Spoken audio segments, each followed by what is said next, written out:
Welcome to Mind, America's Lignite Energy Podcast, brought to you by the Lignite Energy Council of North Dakota. Here's your hosts, Kate Mugarud and Jeff Simon.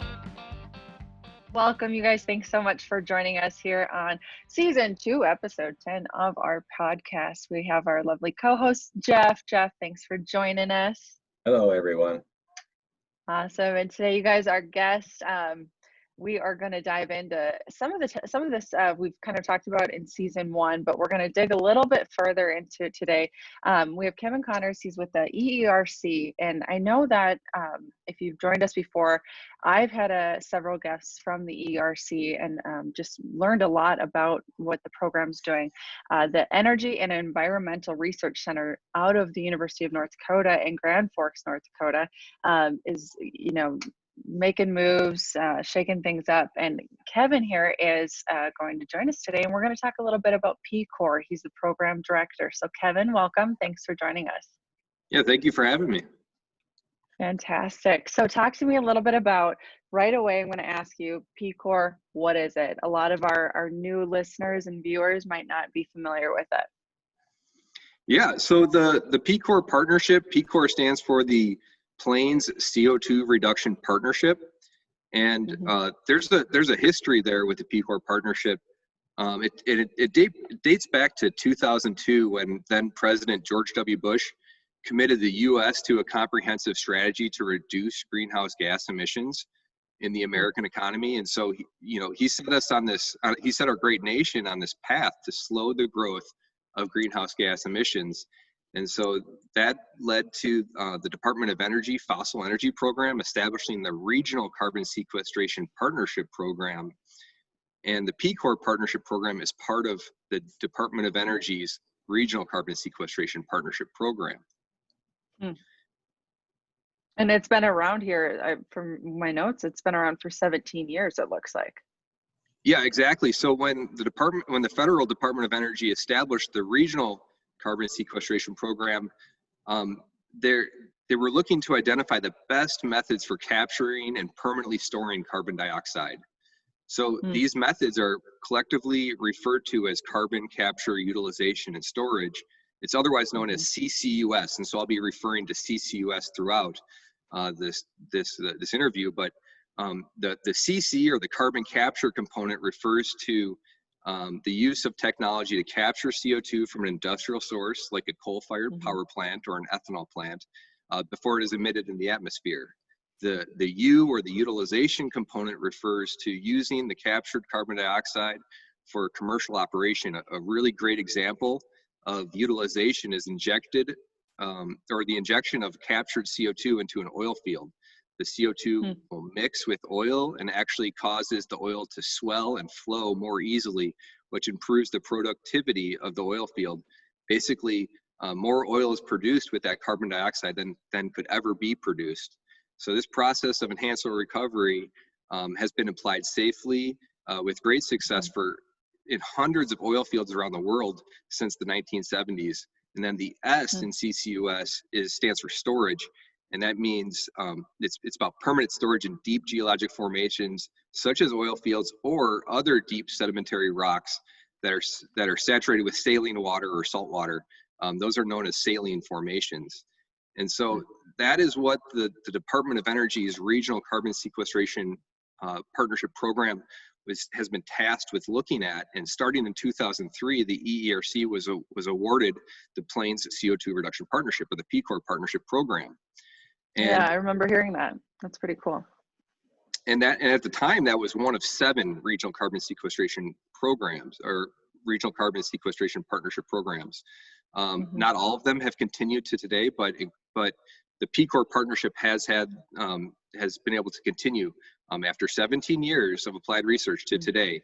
The original region encompassed the central and northern Great Plains of the U.S. and Canada, and what we did dating back to 2003 is we began to characterize the region. So we identified the major stationary sources of CO2 and the geology of the region, and we performed what we call source sink matching, where we identified the stationary source of CO2, and we identified the closest geology where that CO2 could be captured and stored. And in the PCOR Partnership region, in the northern Great Plains, we have tremendous storage potential.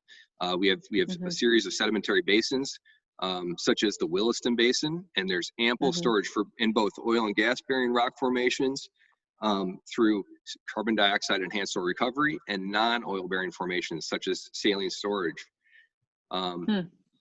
Then that next phase of we had another phase of research in that time that led to like a small scale pilot CO2 injection testing or field validation, and that was followed by commercial scale demonstration projects. A great example is the Bell Creek CO2 enhanced oil recovery project in eastern Montana, where over 1 million metric tons of CO2 have been injected safely and permanently stored each year since 2012 in association with enhancing the oil production in that oil field. And that gets us to today. The PCOR Partnership Initiative is an extension of our past work, and it focuses on accelerating commercial scale deployment of CCUS. So the history is so important for the PCOR Partnership Program because it dates back to 2003, where we characterized the geology, we identified all the major sources of CO2 emissions, and then we did small scale field validation or pilot testing.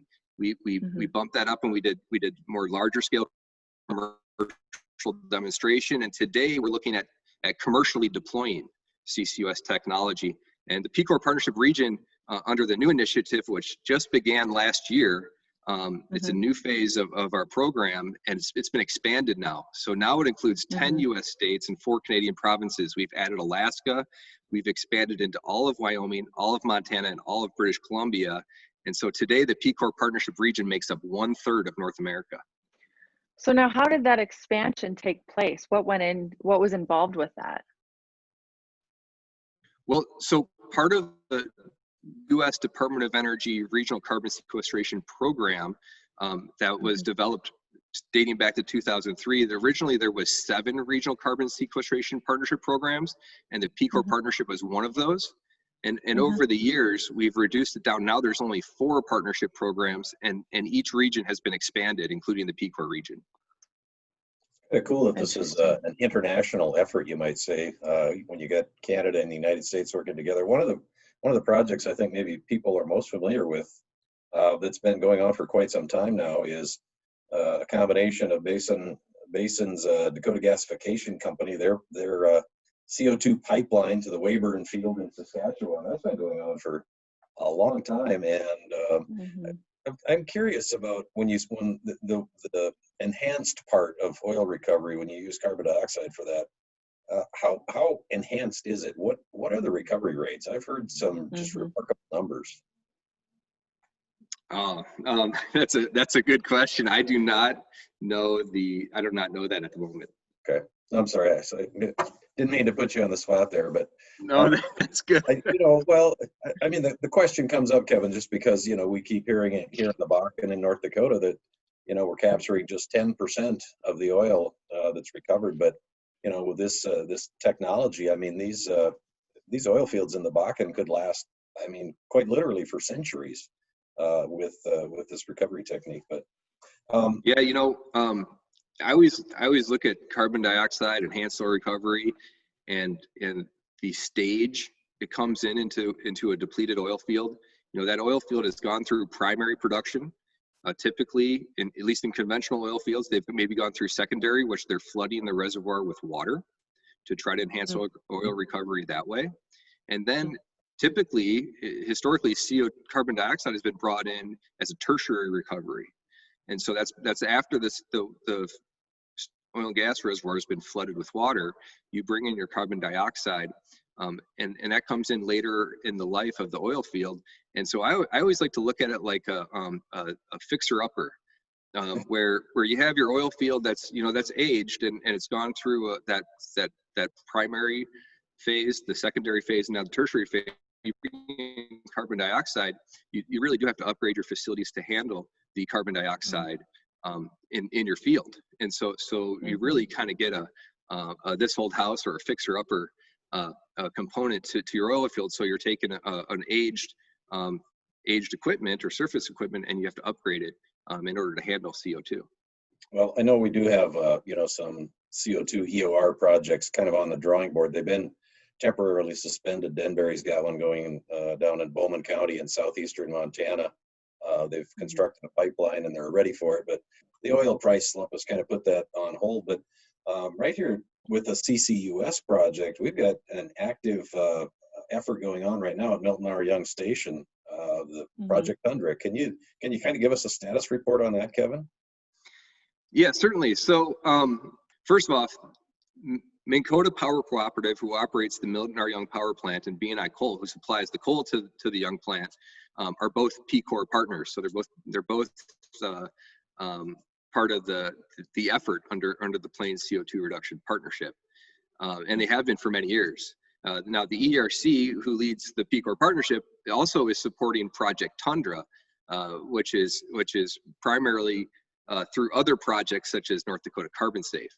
So, which is another program that's established through the U.S. Department of Energy, funding with co-funding from the state of North Dakota.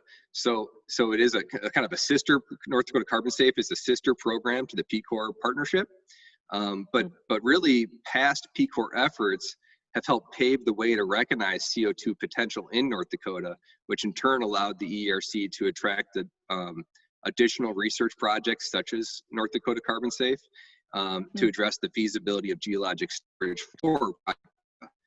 So, of course, any additional studies or stations in monitoring CO2 in the subsurface or approaches for more effectively using subsurface storage reservoirs that are brought to light through the PCOR projects will be passed on to Project Tundra and developing other CCUS projects in the state. But Project Tundra is really managed through the North Dakota Carbon Safe program at the moment. And we have incentives in place right now in U.S. policy.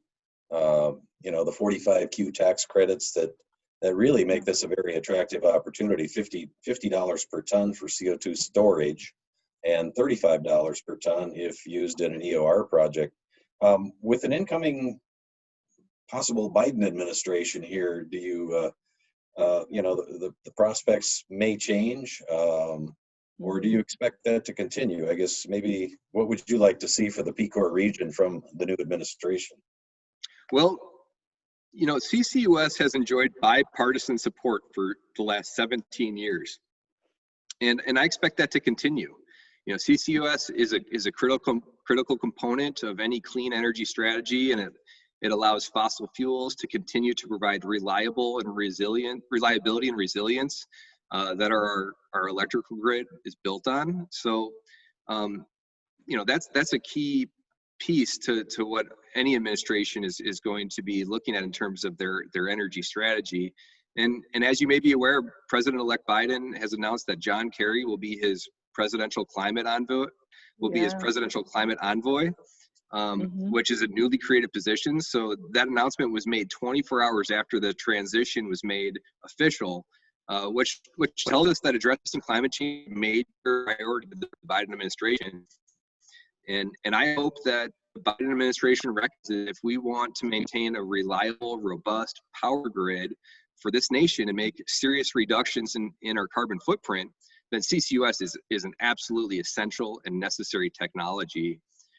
And the PCOR partnership has played a vital role in advancing CCUS across the region.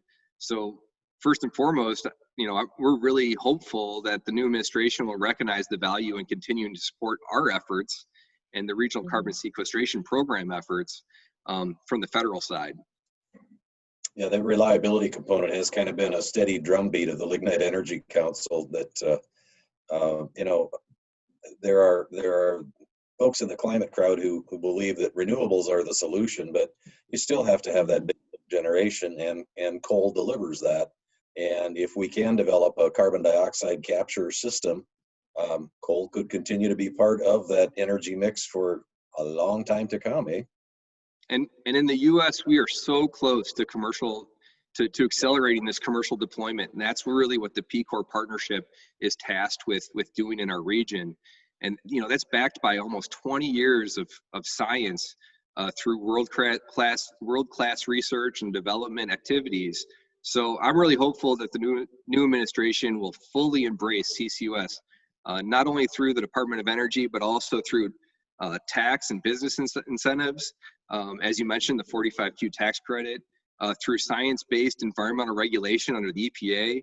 I mean, our goal is to accelerate commercial CCUS deployment, and we see a CCUS industry developing in the region and across the country. So if we're able to show success with this current wave of developing projects, the next wave should be accelerated. So we're really close, and so we just really need that backing from this new administration. Yeah, absolutely. So talking just a little bit about geography from that standpoint now, when we're talking about the federal energy policies, do you feel that they are helped or are they hindered kind of when we have so many different states involved in that project? That's a great question. A really good example of a federal energy policy is the 45Q tax credit.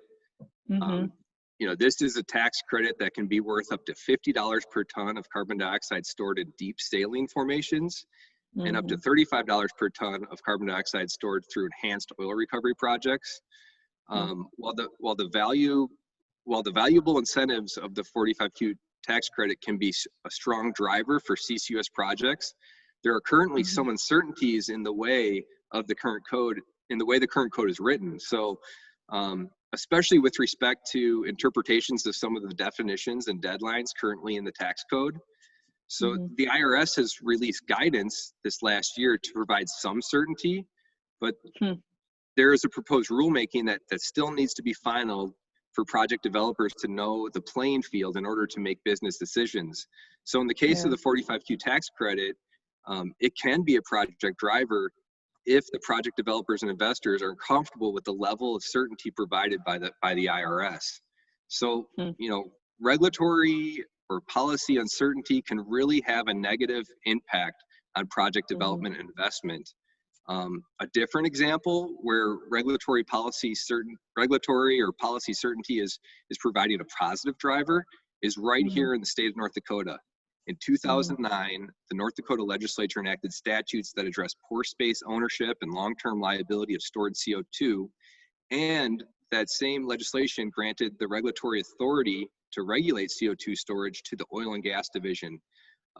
This is such a foundational piece to the current activity in North Dakota. So it's that lawmaking in the state was followed by the establishment of rules and regulations, which ultimately led to EPA granting North Dakota the authority to issue permits for CO2 storage injection wells, otherwise known as Class 6 wells. And so that's why we're seeing a lot of activity in the state of North Dakota, is because early on, dating back to 2009, the state was really moving toward providing that regulatory certainty that this industry needs in order to develop projects. And this happened to be the regulatory certainty to get the permits to be able to inject and store CO2 in saline formations. We know North Dakota was actually the first state granted that Class 6 primacy. You really got to be proud of what's going on here, because we are really a leader in the world in this technology, right, Kevin? Yes, certainly. North Dakota has shown its leadership in not only putting the right policies in place and providing that certainty, but also through the Lignite Energy Council research program, the North Dakota Industrial Commission research program, and the funding that's been put forward through the state research programs has really helped us develop that technology moving forward. So what we're seeing today is some early activity in the state that we're really seeing as a great opportunity to solidify North Dakota as a leader in CCUS. Now, I think we talked about or touched on this, but kind of when we look at, a very carbon constrained world that we're in, how does PCOR become more important to not only North Dakota, but, the rest of the country? What does that look like? I love talking about carbon management is really the way that we see it. The PCOR partnership continues to show the value of CO2, and we're finding new innovative ways to utilize CO2. So the U and CCUS. When CO2 has a value or is considered a commodity, then it's a product stream that can be managed. So that's why we talk about carbon management. It's a very different philosophy than considering carbon dioxide a pollutant. And in North Dakota, the state legislature, back in 2009, determined that carbon dioxide is a valuable commodity, and that's written in the statutes. So it needs to be managed as such. And so utilization of carbon dioxide in enhanced oil recovery is and will be very important to the state moving forward. The oil and gas industry is constantly working toward maximizing the ultimate recovery of the oil and gas resource. And so, and CO2 is proven to play a key role in enhanced oil recovery in older unconventional fields. But we also see carbon dioxide enhanced oil recovery in the Bakken's future. So that's really, when we talk about carbon management, we talk about, CCUS, the ability to capture that CO2 and ultimately utilize it and give that carbon dioxide a value. We live in obviously a very uncertain world, and change is inevitable, and change seems to be happening faster than ever before right now, Kevin. As we kind of start to wind this up, Kate, I want to ask Kevin, with all that uncertainty, what are we going to see maybe in the next 5-10 years here with CCUS? Is this going to be widespread, do you think? We're just kind of in that commercialization phase right now, but if these pilot programs become successful, this could be deployed maybe. What's the future look like? Yeah, I think you're going to see the snowball effect if we could show some early success. And let's just talk about 10 years. 10 years from now will get us to 2030.